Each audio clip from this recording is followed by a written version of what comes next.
Eu sorrindo. O que na verdade queria dizer, isso é tudo o que vou lhe dizer, ou não sei a resposta, de modo que não me perturbe. Forma-se uma parceria. Na manhã seguinte, contei para meu melhor amigo Mike o que meu pai tinha falado.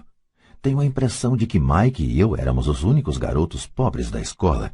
Também Mike estava nesta escola por um golpe de sorte.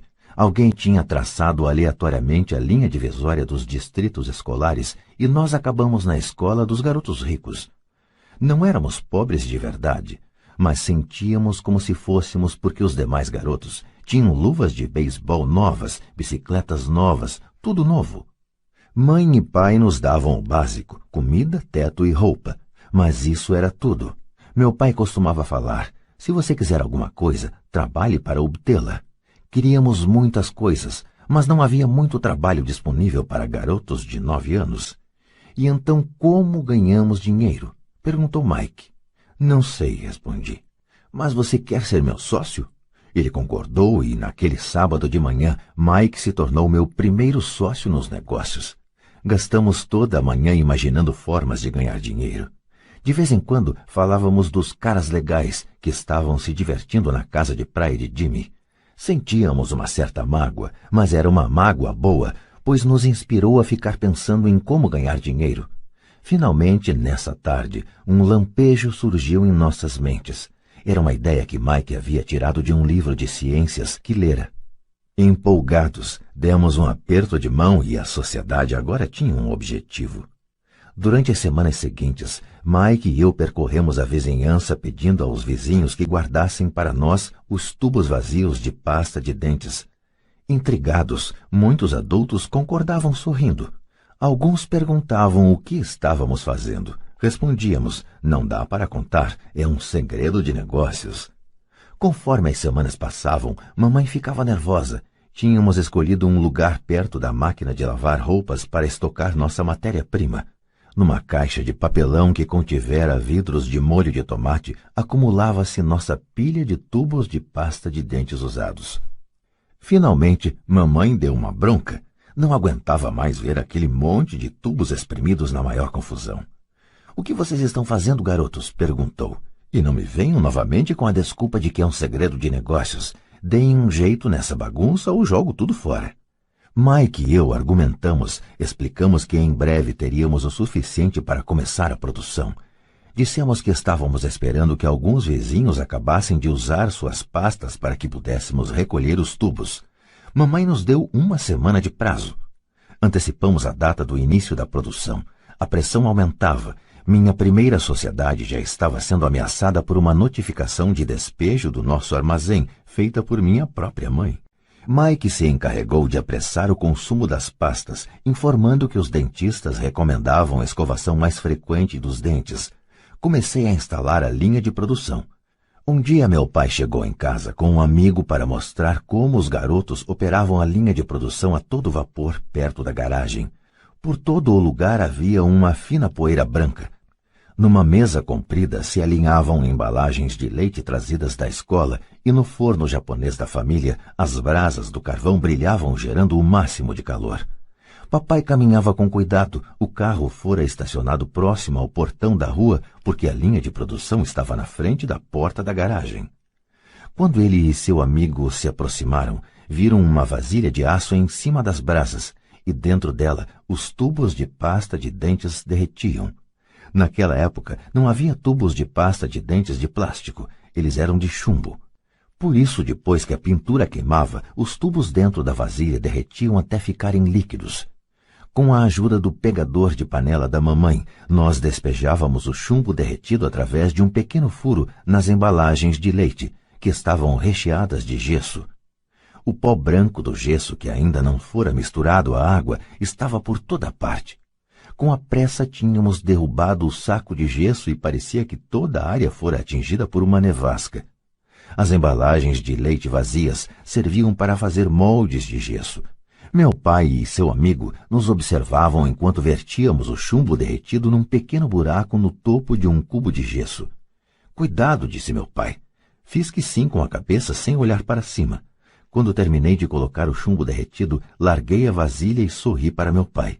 O que vocês estão fazendo? Perguntou com um sorriso cauteloso. Estamos fazendo o que você me mandou fazer. Estamos nos tornando ricos, respondi. Somos sócios, disse Mike, sorrindo e balançando a cabeça. E o que há nesses moldes de gesso? Perguntou papai. Veja, falei. Esta vai ser uma boa fornada. Com um pequeno martelo, bati no selo que dividia o cubo em dois.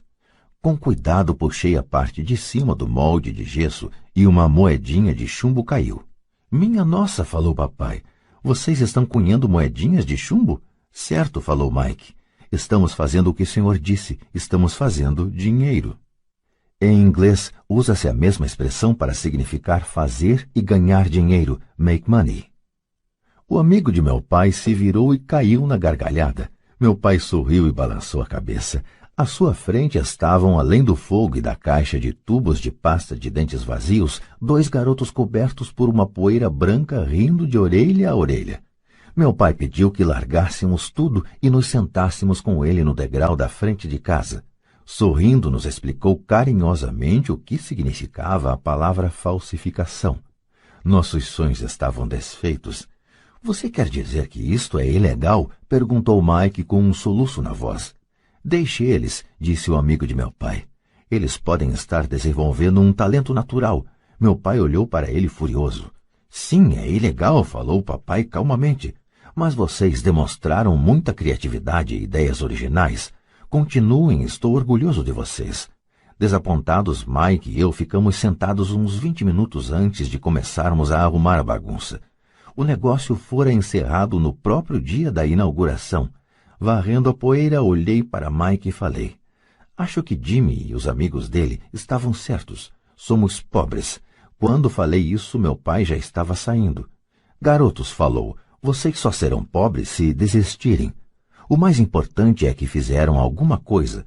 Muitas pessoas falam e sonham em ficar ricas. Vocês fizeram alguma coisa. Estou muito orgulhoso de vocês. Repito, continuem, não desistam. Mike e eu ficamos quietos, calados. Eram palavras simpáticas, mas nós ainda não sabíamos o que fazer. Então por que você não é rico, papai? Perguntei. Porque resolvi ser professor. Os professores não estão muito preocupados em ficar ricos. Nós gostamos de ensinar. Gostaria de poder ajudar vocês, mas na verdade não sei como ganhar dinheiro. Mike e eu voltamos à arrumação. Falou meu pai, se vocês querem aprender como enriquecer, não perguntem para mim. Falem com seu pai, Mike. Meu pai? Perguntou Mike, surpreso. Sim, seu pai, repetiu papai com um sorriso. Seu pai e eu temos conta no mesmo banco e o gerente está encantado com seu pai. Ele me disse várias vezes que seu pai é brilhante quando se trata de ganhar dinheiro. Meu pai? Repetiu Mike incrédulo. Então por que não temos uma casa bonita, um carrão como os garotos ricos da escola? Um carrão e uma casa bonita não querem necessariamente dizer que você é rico ou que tem muito dinheiro, respondeu papai. O pai de Jimmy trabalha na usina. Ele não é muito diferente de mim. Ele trabalha para uma empresa e eu trabalho para o governo. A empresa compra o carro para ele. Se a usina tiver problemas financeiros, o pai de Jimmy pode acabar sem nada. Seu pai é diferente, Mike. Ele parece estar construindo um império e desconfio que em alguns anos ele será um homem muito rico. Ao ouvir isso, Mike e eu nos empolgamos novamente. Mais dispostos, limpamos a confusão provocada por nosso defunto negócio. Enquanto limpávamos, fazíamos planos sobre quando e onde falar com o pai de Mike. O problema é que o pai de Mike trabalhava muito e às vezes chegava muito tarde em casa. Ele era dono de armazéns, de uma empresa de construção, de uma cadeia de lojas e de 3 restaurantes. Eram os restaurantes que o faziam voltar para casa tarde. Acabada a limpeza, Mike se despediu. Ele iria falar com seu pai à noite e perguntar se este queria nos ensinar a ficar ricos. Mike prometeu me ligar assim que tivesse uma resposta, mesmo que fosse tarde. Às 20h30 tocou o telefone. Ok, falei. Sábado que vem, e desliguei. O pai de Mike concordara em conversar conosco. Às 7h30 de sábado, peguei o ônibus para o lado pobre da cidade. Começam as lições. Vou pagar a vocês 10 centavos por hora. Mesmo pelos padrões de remuneração vigentes em 1956, era pouco. Michael e eu encontramos seu pai às 8 daquela manhã. Ele estava ocupado e trabalhando há mais de 1 hora. Seu supervisor de construções já estava saindo na caminhonete quando entrei naquele lar simples, pequeno, arrumado. Mike me esperava na porta. Papai está no telefone e ele falou para esperar na varanda dos fundos, disse Mike ao abrir a porta. O antigo assoalho de madeira chiou quando passei pela soleira da velha casa. Do lado de fora havia um capacho simples escondendo os muitos anos de uso e os incontáveis passos que suportara. Apesar de limpo, precisava ser substituído. Quando entrei na sala estreita, senti claustrofobia.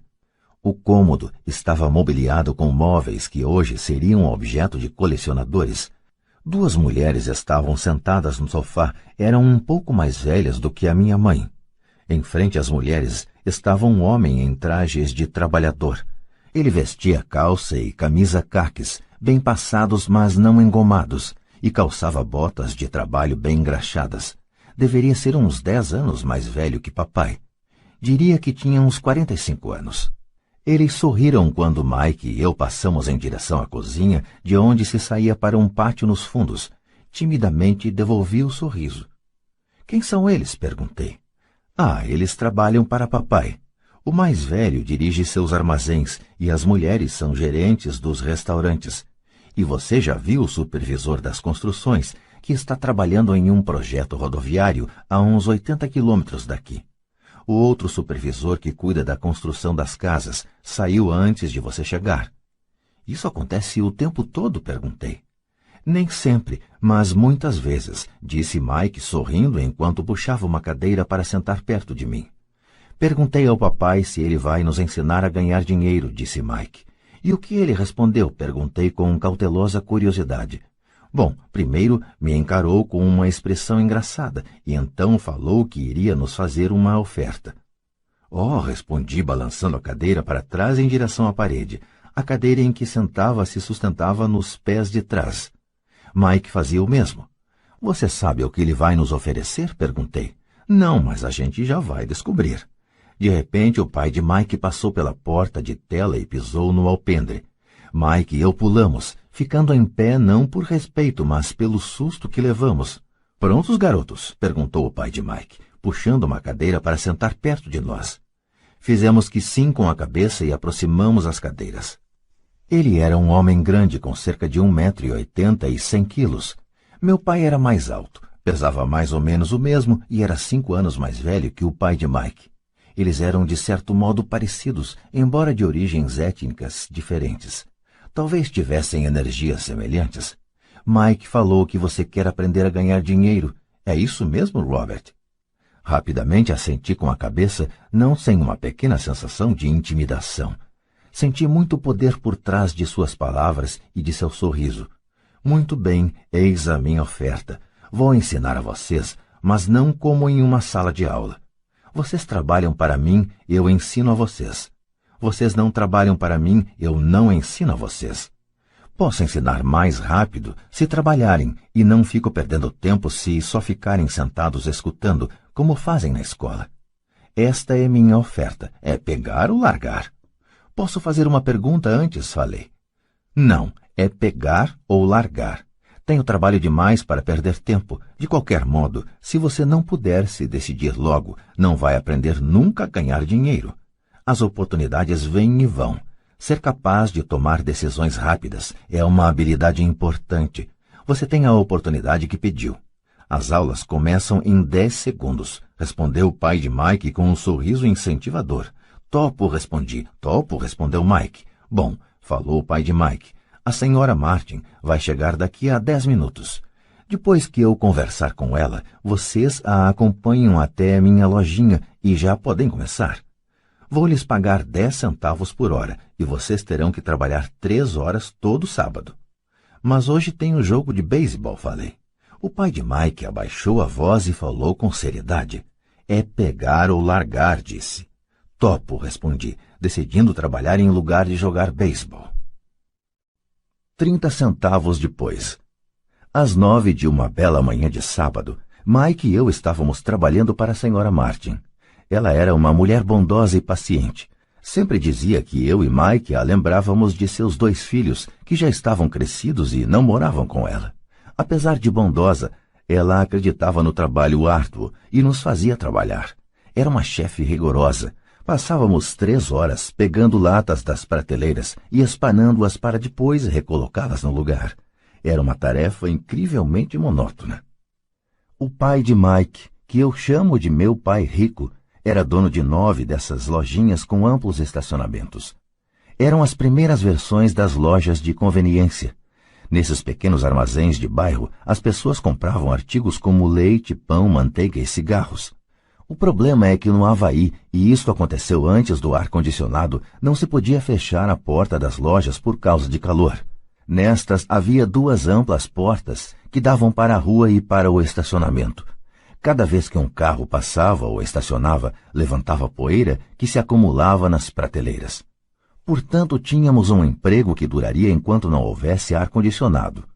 Durante 3 semanas, Mike e eu comparecemos aos sábados à loja da senhora Martin e trabalhamos durante 3 horas.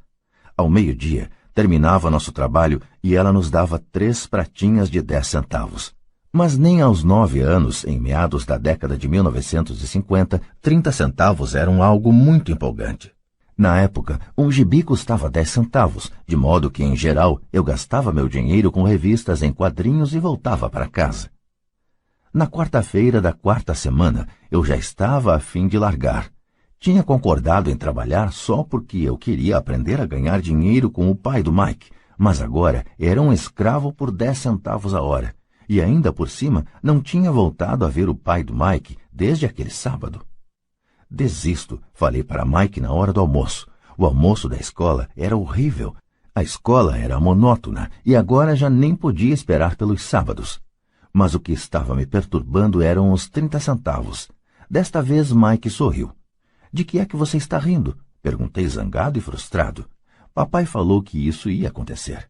Ele disse para você procurá-lo quando estivesse a fim de largar. O quê? Disse indignado. Ele está esperando que eu fique saturado? Por aí, falou Mike. O papai é meio diferente. Ele ensina de modo diferente do seu pai. Seu pai e sua mãe falam muito. Meu pai é tranquilo e caladão. Espere até sábado. Vou falar para ele que você está a fim de largar. Você está dizendo que eu fui enrolado?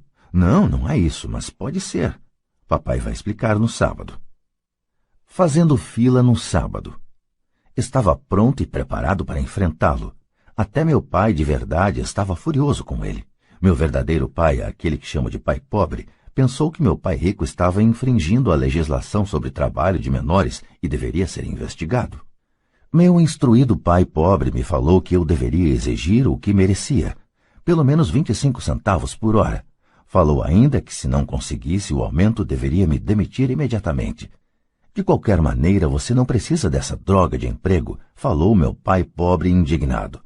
Às 8 da manhã de sábado, eu estava entrando pela velha porta da casa de Mike. Sente e espere na fila, falou o pai de Mike quando entrei. Ele então se virou e foi para o pequeno escritório que ficava junto de um quarto de dormir. Olhei em volta e não vi Mike em lugar algum. Achando tudo meio esquisito, sentei perto daquelas 2 mulheres, as mesmas que lá estavam 3 semanas antes. Elas sorriram e me deram um lugar no sofá. Passaram-se 45 minutos e eu estava possesso. As 2 mulheres já tinham falado com ele e saído há meia hora. Um senhor mais velho ficou lá 20 minutos e foi embora. A casa estava vazia e eu sentado na sala antiquada, escura numa bela manhã do Havaí, esperando para falar com um avarento explorador de menores. Podia ouvi-lo se movimentando no escritório, falando ao telefone e me ignorando. Queria sair dali, mas por alguma razão fiquei. Finalmente, 15 minutos depois, exatamente às 9, o pai rico apareceu sem dizer palavra e me fez sinal com a mão para entrar no modesto escritório. Parece que você está querendo um aumento ou vai largar, falou o pai rico rodando a cadeira giratória. Bem, o senhor não está cumprindo sua parte do acordo. Falei quase em prantos. Para um garoto de 9 anos era de fato apavorante confrontar um adulto. O senhor falou que se eu trabalhasse para o senhor ia me ensinar. Eu trabalhei, dei duro, larguei meus jogos de beisebol para trabalhar. E o Senhor não cumpriu sua palavra. Não me ensinou nada. O Senhor é um desonesto, como todo mundo fala. O Senhor é ganancioso. O Senhor só quer todo o dinheiro e não se preocupa com seus empregados. O Senhor me deixou esperando e não me respeita. Eu sou apenas um garoto e mereço ser tratado melhor. De sua cadeira giratória, as mãos no queixo, o pai rico me fitava. Parecia que estava me estudando. Nada mal, falou. Em menos de um mês você já se parece com a maioria dos meus empregados. O quê? Exclamei. Como não entendia o que ele estava falando, continuei